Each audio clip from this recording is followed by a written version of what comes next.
para que você abra sua Bíblia na segunda carta de Paulo a Timóteo. 2 Timóteo, capítulo 1, nós leremos os versículos 6 a 14.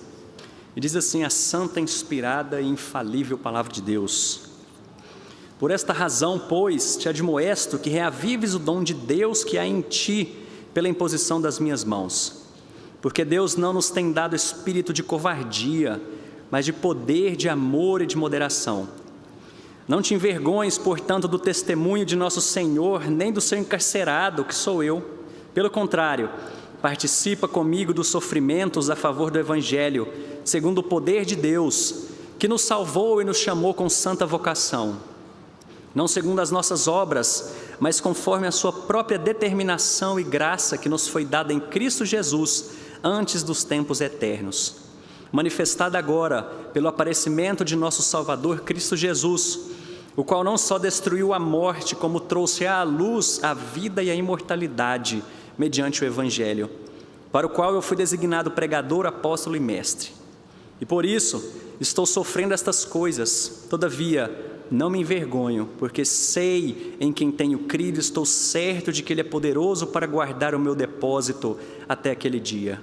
Mantenha o padrão das sãs palavras que de mim ouviste com fé e com o amor que está em Cristo Jesus. Guarda o bom depósito, mediante o Espírito Santo que habita em nós. Vamos orar mais uma vez? Deus Santo e Pai bendito, obrigado porque temos o privilégio de estar diante do Senhor, estarmos diante do Senhor aqui, podendo servi-lo, podendo adorá-lo. E eu quero rogar para que nesse momento o Teu Santo Espírito continue a nos conduzir, dando-nos entendimento a respeito da Tua Palavra. Que o Senhor nos ajude, ó Pai, a termos coragem para viver segundo a Tua Palavra, segundo o caráter de Jesus Cristo, a sermos firmes em nossas convicções, a sermos firmes como cristãos, a usarmos os nossos dons, os nossos talentos para a honra e glória do Senhor. Pai, ajuda-nos a guardar o bom depósito, a vivermos conforme o Senhor requer de nós. E te louvamos, porque tudo isso é possível mediante o Teu poder, através do Teu Santo Espírito, pelo que Jesus Cristo fez naquela cruz. Conduza-nos, ó Pai. Nós oramos assim em nome de Jesus. Amém. Hoje em dia não é muito fácil ter que expor uma opinião sincera diante das pessoas, dependendo de onde a gente está e com quem a gente está. Tem alguns assuntos que hoje se tornam polêmicas de forma extremamente fácil, ainda mais se você está postando em uma rede social. E dentro desses assuntos espinhosos, claro, está a religião. E se hoje você assume uma postura, um pensamento legitimamente cristão, e eu quero reforçar essa ideia aqui de legitimamente cristão, o fato de que você baseia a sua vida, as suas posturas, os seus direcionamentos, pensamentos na Bíblia, e não o que você acha que a Bíblia diz. Isso eu quero dizer como legitimamente cristão, de acordo e claro, baseado no que a palavra de Deus nos diz. E se você assume postura e comportamento cristão, é possível que haja alguma dificuldade para você no sentido de perseguição, alguma coisa nesse sentido. Eu não creio que a gente ainda viva uma cristofobia, no sentido de que cristão hoje no Brasil morre pela sua fé. Porém, eu creio que sim, que existem algumas dificuldades para aqueles que legitimamente assumem uma postura cristã. Vou te dar um exemplo disso, que há alguns anos, quando eu trabalhava na capelania do Colégio IP, a escola recebeu uma aluna vinda de outra escola que tinha passado um ano da sua vida em missão. Ela foi para um outro país, viveu um tempo lá, um ano da sua vida, antes de entrar no ensino médio, ela dedicou a sua vida em um ano em missão. E ela voltou. E um dos seus professores daquela escola, ele ficou sabendo disso. E assim, mas como que essa menina passou um ano, perde um ano da vida dela dedicada a alguém que ela chama de Cristo? Então as aulas desse professor não foram mais para expor conteúdos, mas foram para destruir, para tirar a base, desintegrar o que é cristianismo, o que é a Bíblia e quem é Jesus Cristo. E ela então se tornou motivo de piada de toda a escola. E aí então não teve como ela permanecer mais nessa escola, ela foi transferida lá para o IP. E talvez você pense, poxa, mas né, é uma adolescente, por que ela não aguentou firme? eu vi e presenciei as consequências de tudo o que aconteceu na sua vida. Ela tinha alguns desmaios não espontâneos, no meio de uma aula, ela simplesmente apagava. E eram vários desmaios durante o dia, aquilo que trouxe diante daquela pressão que ela teve que passar. Então são fatos reais que acontecem, não só com aquela garota, mas pode acontecer conosco. Porém, a Bíblia já nos alerta e nos afirma que esses dias em que provavelmente a nossa vida vai estar em perigo, em jogo, vai chegar. Esses dias vão chegar, em que talvez o fato de nós professarmos e mantermos uma conduta legitimamente cristã, talvez vai poder trazer para você o martírio. E era exatamente essa situação que a Bíblia nos narra, que a Bíblia nos traz aqui nesse texto a respeito do que estava acontecendo com Paulo, com Timóteo, e tem algo muito precioso para poder ensinar aqui para nós. Só para nós entendermos um pouquinho melhor, essa aqui é a última carta que o apóstolo Paulo escreve. Ele está preso em Roma, numa masmorra, e diferente de algumas outras cartas, no qual ele escreve, e ele afirma isso, olha, eu tenho certeza da minha libertação, porque isso aqui vai redundar na glória do Senhor, e tem muita coisa ainda para fazer. Mas diante dessa carta que ele assume, fala, daqui em diante eu vou ser liberto, mas não dessa prisão, mas vai ser desse corpo, porque daqui em diante eu vou estar com o Senhor. Então ele sabe, estava simplesmente esperando o resultado da sentença que traria para ele a execução. Então esse é o contexto que nós encontramos aqui, em que Paulo escreve essa sua última carta.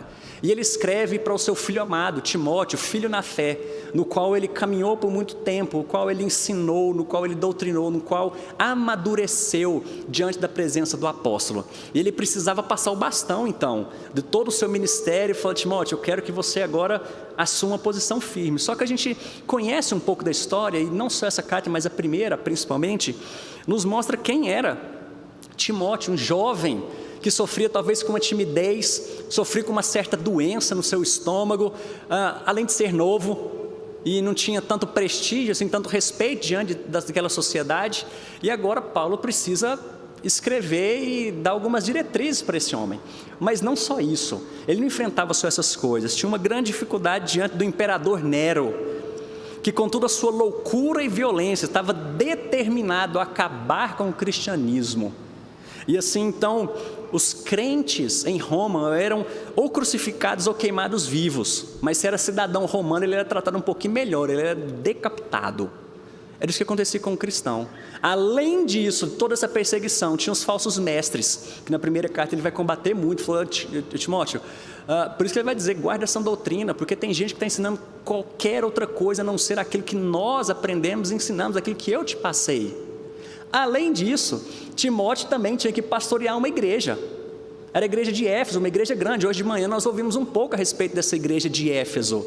E ali ele tinha algumas tarefas para fazer, não só de ensinar a doutrina correta diante desses falsos mestres, mas ali ele tinha que instruir a questão do culto, a questão das viúvas, como tratar as viúvas, ou como as viúvas iriam agir dentro da igreja, algumas questões morais dentro da igreja também. E diante de todo esse papel, agora Paulo tinha que incentivar, tinha que escrever a este Timóteo, falar, permanece firme, porque eu estou indo, mas você está ficando e permanece firme. Se você tivesse que escrever uma carta hoje, talvez para algum missionário que mora num país em perseguição severa, o que você escreveria, o que você faria para motivar essa pessoa, esse missionário, a permanecer firme no Senhor? Olha, esse trabalho que você está fazendo não é vão. O que você escreveria? E eu creio que esse é o objetivo do apóstolo Paulo, escrever para Timóteo, para motivá-lo diante de todas as situações, diante de algo que era talvez uma situação desesperadora para um cristão. E agora esse é o objetivo dele. Eu sei que isso pode também ensinar aos nossos corações nessa noite. E diante disso, Paulo dá 4 conselhos, talvez 4 ordens aqui, mas eu prefiro chamar de 4 conselhos que ele dá para Timóteo diante dessas situações nas quais nós também podemos aprender. E a primeira coisa que ele vai dizer aqui, versículo 6: por essa razão, pois, te admoesto que, primeiro ponto aqui, reavives o dom de Deus que há em ti. Ele começa dizendo, por essa razão, para a gente entender essa questão do reavives o dom, ele está dizendo, por essa razão, e a gente precisa voltar para o versículo 5, que ele diz, pela recordação que guarde de tua fé sem fingimento. Por causa dessa fé sem fingimento, ele vai dizer, reavives o dom que há em ti. Mas antes de falar essa fé sem fingimento, ele fala a respeito, Paulo fala a respeito da sua própria fé. Porque ele volta e diz lá, versículo 3, dou graças a Deus a quem desde os meus antepassados sirvo com consciência pura. Ele está relembrando a história de todos os antepassados, de todo o Antigo Testamento. Ele, como um bom judeu, estava lembrando da história de Abraão, Isaac e Jacó. Ele está falando, Timóteo, eu não estou inventando essa história. A respeito dessa fé no qual os meus antepassados carregam, no qual eu carrego, no qual agora está em ti essa fé genuína, e eu sirvo isso com consciência pura, de que aquilo que eu te passei foi exatamente o que Cristo me passou e o que o Antigo Testamento falava a respeito dele. É por causa dessa fé é que eu te digo, e ele diz aqui, eu te admoesto. E a ideia de admoestar aqui é de lembrar, é lembrar Timóteo algo que ele já sabia. E é interessante que Pedro também usa muito essa linguagem. Quando nós vamos para as cartas que Pedro escreve, está lá no finalzinho da nossa Bíblia, ele vai sempre falar sobre isso. Eu te lembro, eu quero que você traga na memória, traga sempre isso no coração, traga isso na memória. Eu não quero que você jamais esqueça disso. Porque Paulo tinha convicção de que enquanto o Evangelho, de que enquanto essa palavra estivesse no coração e na mente de Timóteo, o foco dele estivesse no Senhor Jesus, ele poderia seguir adiante. E é interessante que a gente já pode começar a aprender a respeito dessas coisas, que quando o Senhor Jesus é o foco da nossa vida, tudo passa a ser diferente. A maneira como nós encaramos os nossos problemas, as nossas dificuldades, as nossas alegrias, as nossas bênçãos, tudo isso passa a ser diferente quando nós olhamos para o Senhor Jesus. Mas então, ele segue, ele está falando, por causa dessa razão, dessa fé, eu quero te lembrar que reavives o dom de Deus que há em ti. Se a gente fosse trazer uma tradução literal desse termo aqui de reavives, é mantenha a chama acesa. E se você já mexeu com fogueira ou churrasqueira, você vai entender bem o que Paulo está querendo dizer aqui. Porque sabe quando aquela brasa está bem vermelhinha assim, mas não tem fogo? Mas ela está bem ali, ela existe, mas não tem fogo nenhum. Então você pega algum objeto e começa a soprar ou abanar aquele ali bem forte e o fogo volta. A ideia que nós temos aqui é porque isso não é muito comum, né? De fole. Algo que soprava numa fogueira e aquilo reacendia o fogo. Ele está dizendo aqui, sabe esse dom que é em ti? Mantenha isso aceso, essa chama sua está pequenininha, Timóteo, eu preciso que essa chama agora cresça.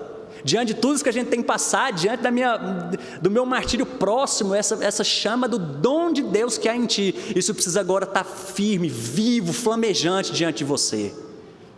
E quando ele traz essa história aqui de dom, lembrando que na primeira epístola ele vai falar, no capítulo 4, ele diz, Timóteo, não negligencie o dom que há em ti. Agora ele está falando, reacenda, mantenha essa chama viva, forte, a respeito desse dom. E quando nós pensamos em dom, a Bíblia nos afirma que o Espírito Santo concede dons espirituais a cada crente.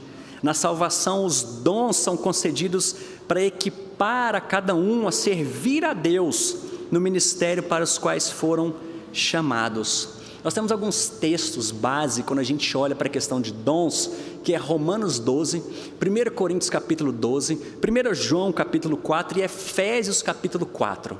E isso aí são vários os dons que traz lá, não só para a edificação da igreja, mas são alguns dons que eu considero como extraordinários do Espírito Santo, dons que eu creio que hoje não fazem parte mais da igreja, mas são também aqueles que Deus equipou a igreja para servir o corpo. Nós estamos ouvindo aí pela manhã a respeito disso, de edificação do corpo, da igreja. A igreja trabalha junto, para todos os membros trabalham exercitando os seus dons para crescimento do reino, da igreja, do próximo. E é isso que ele está dizendo aqui, Timóteo, você recebeu o dom. E quando a gente olha o resultado dessa fé, o produto dessa fé sincera é exatamente o serviço fiel. E o cerne desse serviço fiel é ministrar o nosso dom sem reservas para o Senhor, o dom que Ele distribui a cada um individualmente como deseja. Essa história de membro inativo na igreja, isso é uma contradição que você não faz ideia. Porque ele está dizendo, por causa dessa fé que você tem, você recebeu dons, portanto reavive isso. reavive, mantenha essa chama acesa para poder servir ao Senhor. Esse é o grande primeiro ponto que ele diz. E existem algumas maneiras de nós descobrirmos esses dons. E nós fazemos isso servindo.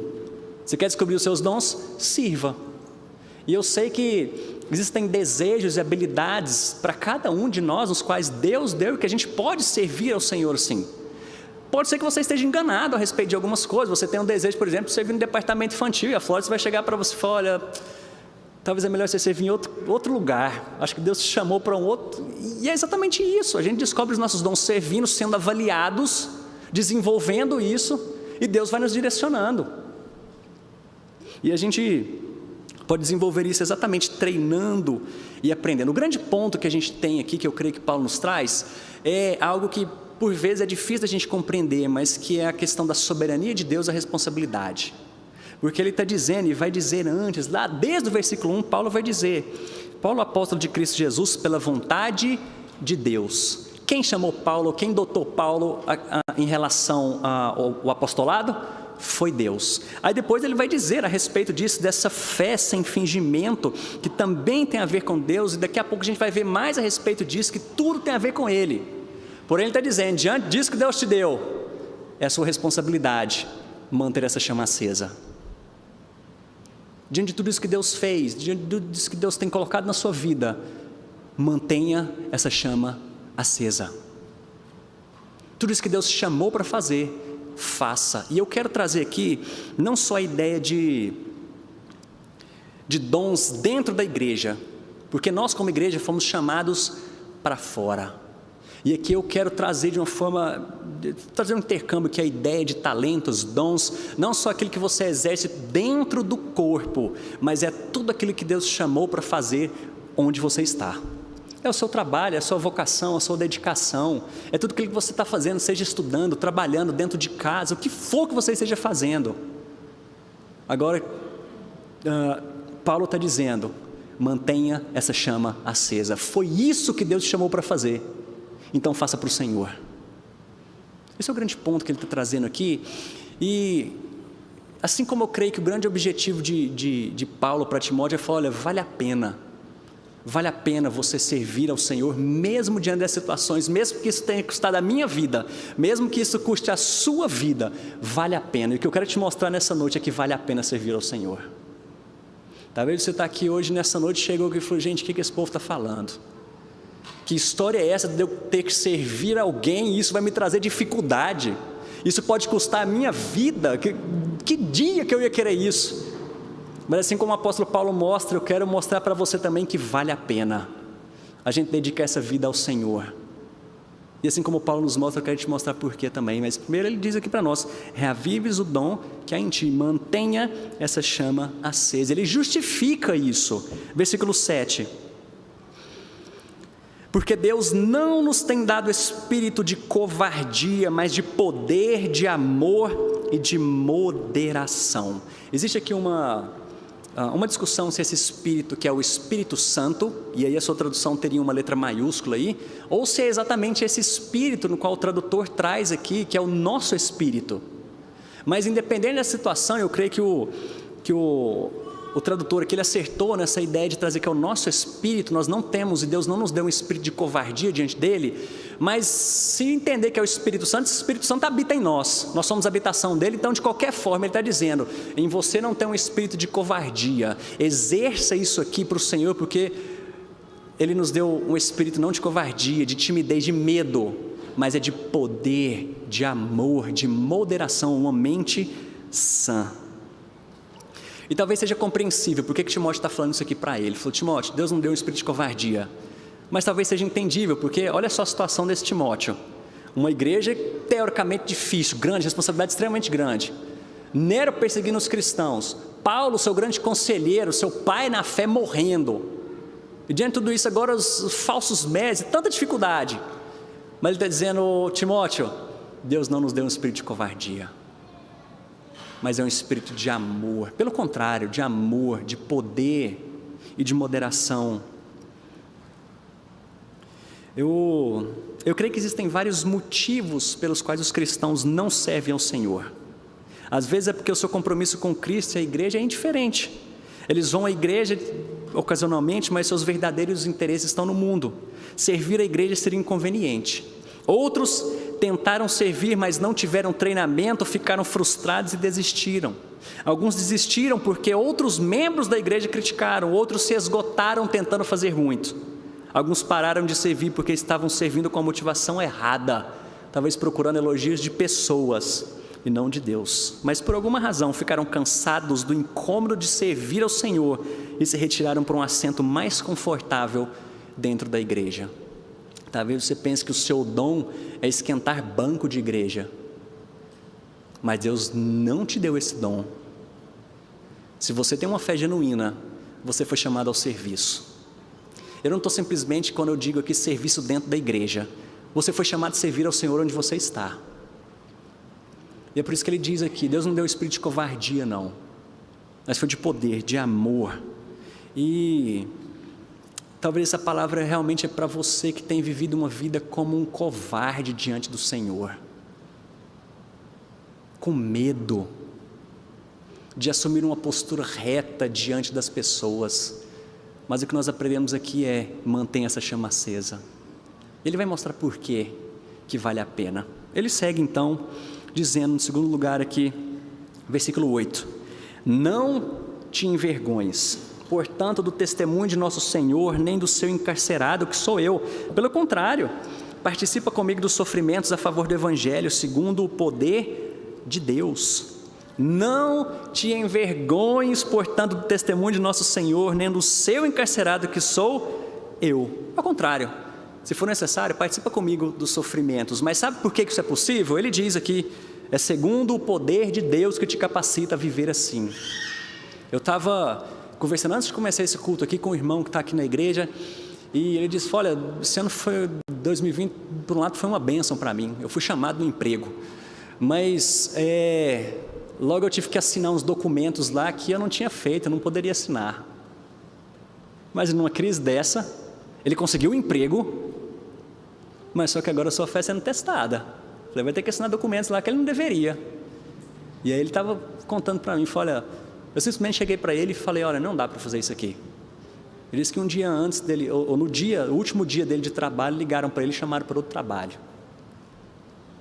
E se isso custar o seu trabalho?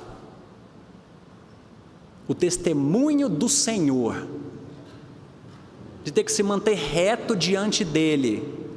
E agora Paulo está falando, não se envergonhe não, do testemunho do Senhor, nem no seu encarcerado que sou eu. Ele falou, não sou encarcerado de Nero, eu sou encarcerado do Senhor.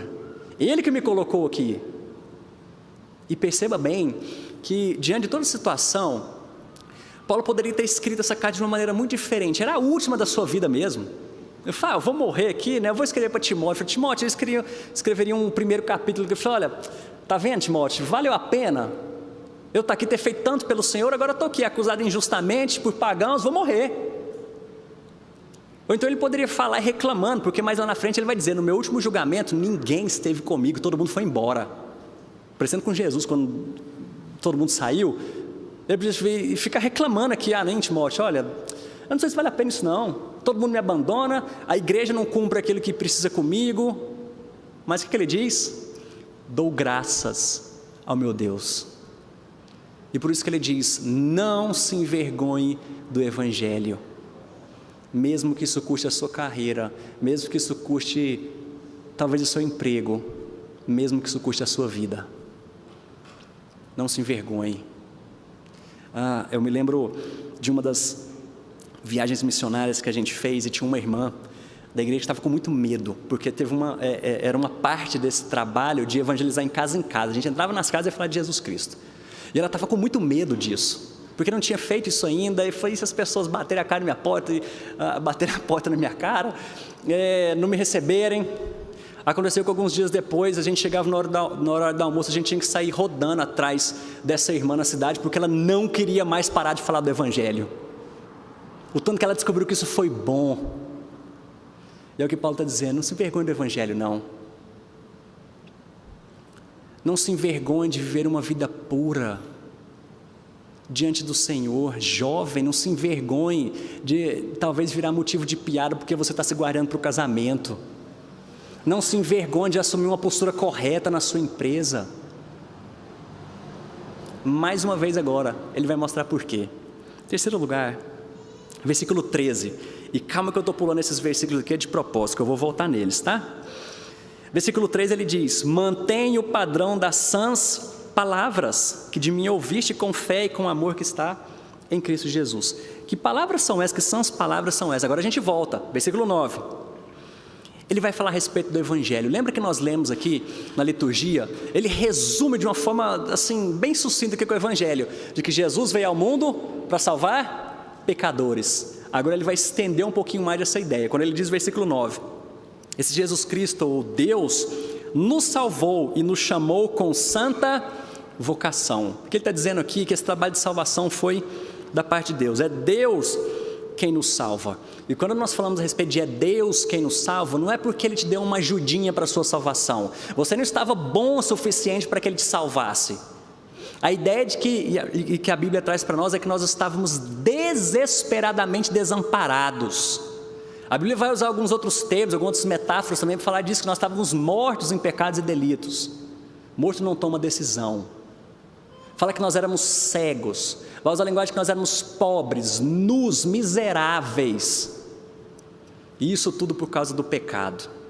Pecado que trouxe esse afastamento, trouxe morte. Não só morte física, mas morte eterna e morte espiritual. Agora ele está dizendo, Deus, por Ele mesmo, nos salvou e resolveu nos salvar. Ele continua, não segundo as nossas obras, confirmando isso que eu acabei de falar, não foi por algo que você fez. Essa semana eu estava ouvindo uma música, eu estava no carro ouvindo uma música na rádio, e aí a pessoa cantando lá, eu farei o que for necessário, o que eu puder, para que o Senhor olhe para mim, alguma coisa nesse sentido. Eu falei, gente, talvez só uma falta de conhecimento do que Paulo está dizendo aqui, né?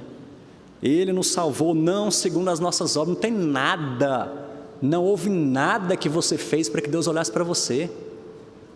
Isso é graça, isso é bondade de Deus. Ele continua, conforme a sua própria determinação e graça que nos foi dada em Jesus Cristo. Deus determinou.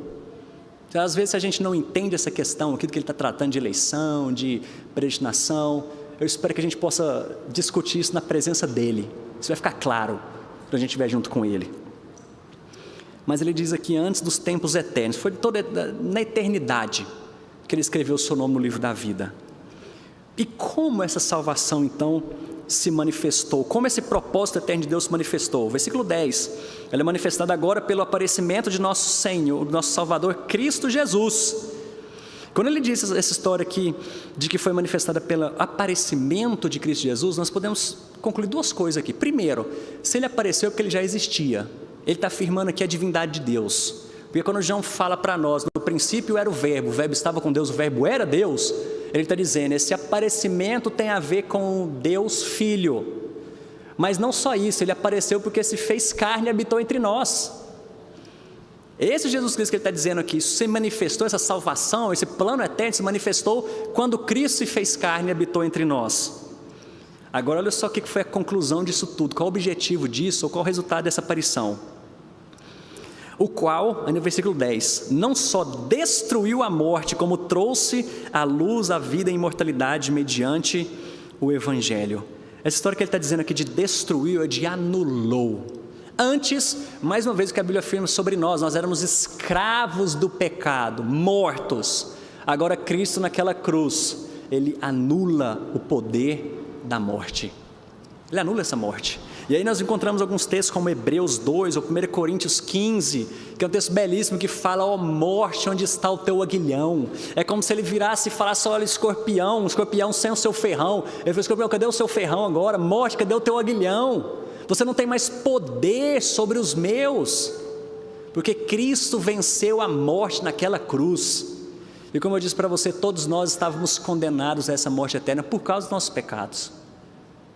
Mas agora Cristo vence a morte. Mas não só isso.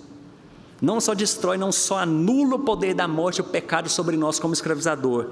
Mas ele diz aqui, ele também traz luz à vida e à imortalidade. Agora, nós podemos pensar a respeito da eternidade. E não só a respeito da eternidade, mas ele traz luz à vida. Nós podemos viver eternamente, e isso ao lado do nosso Salvador. E talvez você esteja pensando aqui, olha, mais uma vez, eu acho que esse cara é maluco. Primeiro ele fala que vale a pena viver por alguém, ou por um evangelho, que isso pode me trazer dificuldades, talvez até a minha morte. Agora ele está dizendo a respeito de salvação, morte, vida eterna. Mas é o seguinte, se você pensa assim, está certo, eu acho que eu não vou ter muita dificuldade quando isso aqui acabar. Porque afinal de contas, se a Bíblia é só talvez um livro que traz princípios morais para nós, eu pelo menos procuro ser um bom cidadão, diante do que ela me afirma, um bom marido, um bom pai, uma pessoa melhor. E assim eu não vou ter dificuldade. Porém, se agora essa palavra está correta, isso tem a ver com a nossa eternidade, onde nós passaremos a nossa eternidade, talvez seja melhor você repensar a sua ideia a respeito disso. Porque a Bíblia aponta apenas dois caminhos, ou é o céu, ou é o inferno. Ou você desfrutando da presença do Senhor Jesus Cristo, da glória de Deus, ou de um lugar onde você não vai ter mais chance de arrependimento para poder viver junto com Ele. Esse é o caminho que ele está apontando aqui a respeito do Evangelho. O Evangelho são as boas novas, mas antes de trazer a boa nova, ele traz a má notícia. É exatamente isso aqui, estávamos mortos, mas ele nos ressuscitou, através de Jesus Cristo. E quando ele diz, mantenha o padrão das sãs palavras, é justamente isso, não deixa ninguém inventar qualquer outra coisa não creia em qualquer outra coisa além disso daqui. E assim, ele vem falar mais uma vez, por fim, guarda o bom depósito mediante o Espírito que habita em nós. Eu estava lendo essa semana de um jovem que investiu em criptomoeda. E ele tem uma chave de acesso lá para liberar todo esse dinheiro, e ele perdeu essa chave de acesso. Ele tem algumas possibilidades, é igual senha de banco, de cartão, quando você trava, só que ele trava para sempre, ele perde todos os dados e perde todo o dinheiro, falta 2 para ele. E ele não sabia mais o que fazer. Só um detalhe que ele tinha investido ali $250 milhões, mais de R$1 bilhão investido ali, que ele podia perder tudo. Mas existe um outro tesouro que é muito mais valioso. E o bom disso é que eu não preciso guardar chave de acesso nenhuma. Porque Paulo vai dizer aqui, antes de falar guarda o bom depósito, ele diz, versículo 12, eu estou sofrendo essas coisas, todavia não me envergonho, porque eu sei em quem tenho crido, estou certo que Ele é poderoso para guardar o meu depósito até aquele dia.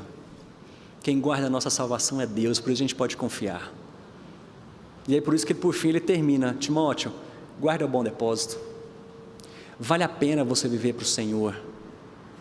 Guarda, no sentido de que é como se você realmente tivesse um tesouro no bolso. Não sei se você já teve alguma experiência de, por exemplo, ter que sair do banco, sacar muito dinheiro e ter que levar ou a pé ou de carro a algum outro lugar.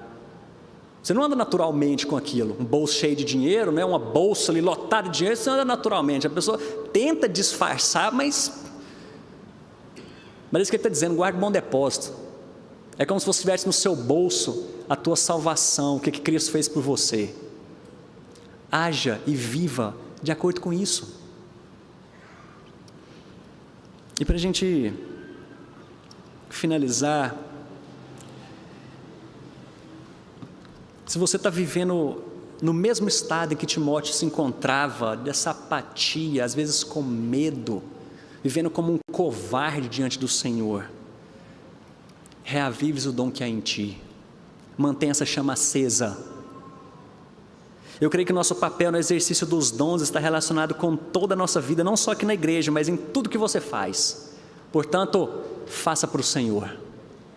Não só na igreja também, mas fora. Faça e viva para o Senhor, guarde o bom depósito.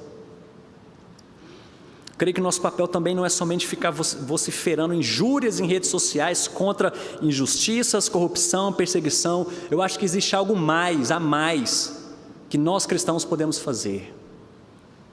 Viva para o Senhor. Por fim, por que vale a pena pensar nessas coisas? Eu te pergunto, quanto que vale a sua alma? O que você faria para poder viver em paz por toda a eternidade? Que preço você pagaria? A boa notícia é que esse preço já foi pago. Sua alma já foi comprada pelo Senhor. E agora o que Ele quer dizer para nós?